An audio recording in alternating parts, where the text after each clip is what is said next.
Hey, so I was really thinking about sacred waters and what we need to do to maintain our sacred waters. And, when I hit 40, my body went through some major changes.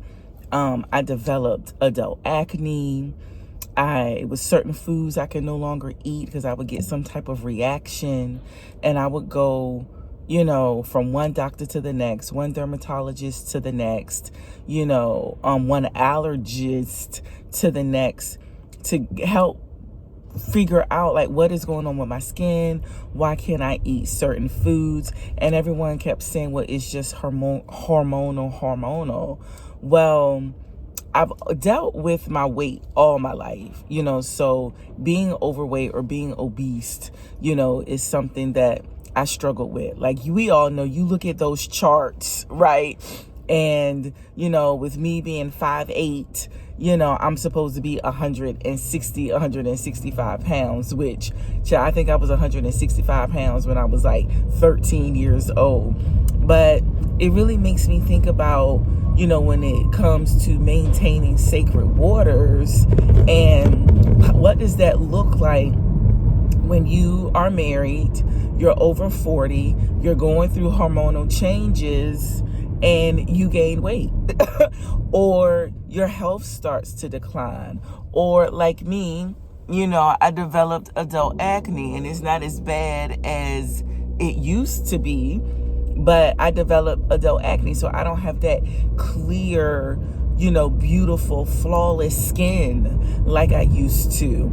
I just had a complete total hip replacement, so it was, I was living in chronic pain and certain things I couldn't do, so I'm still in recovery from that. So being very mindful of how I move, but it's just like, what if you're over 40? Your body goes through these hormonal changes, but when it comes to your marriage, your spouse isn't satisfied with your skin, or your spouse isn't, satisfied with your weight gain, or the fact that you're not as active as you used to be because you're dealing with chronic pain. Or like right now, I never dealt with allergies, so you may kind of hear me being like a little stuffy in my voice, but now I have like this allergy thing going on. And it's just like, do we take those things into consideration when we get married? And it goes both sides. Your husband may go through, various, things with his health or his skin or his body. Are we going to stick to those things that we desired earlier on in the relationship, or are we going to grow and change with our spouse, understanding that when we age, things just naturally come with the aging process, where you're not as flawless, you're not as strong, you're not as flexible, you're not as beautiful, you're not as shapely, as you were before. What do we do then? So do I put pressure on myself to try to be the same 33-year-old woman when I met my husband? Or can my husband maintain our sacred waters by allowing me to grow with grace, or to age, with this sense of adaptability? Because I need my husband to be adaptable when I age. I want to age with adaptability. I want to grow with grace. And will my spouse, William, allow me, to be adaptable? Or will he adapt to me as I age? And I thank God that he does. Like, I find myself apologizing to him because I've gained weight, or apologizing to him because my skin isn't as flawless. Now, mind you, he's not complaining whatsoever. He's just like, I love you. All right, well, just, cut back. Just don't eat as much, and we just kind of got into a little tiff, because I was saying to my husband, look, I want to intermittent fast. I want to be able to, go until 12 or 1 o'clock and not eat. I want to stop eat. Realistically, stop eating for me is about 8 o'clock, right? So I want to stop eating at 8 p.m. and then go until 1 o'clock in the afternoon the next day. That gives me a good 16, 17 hours.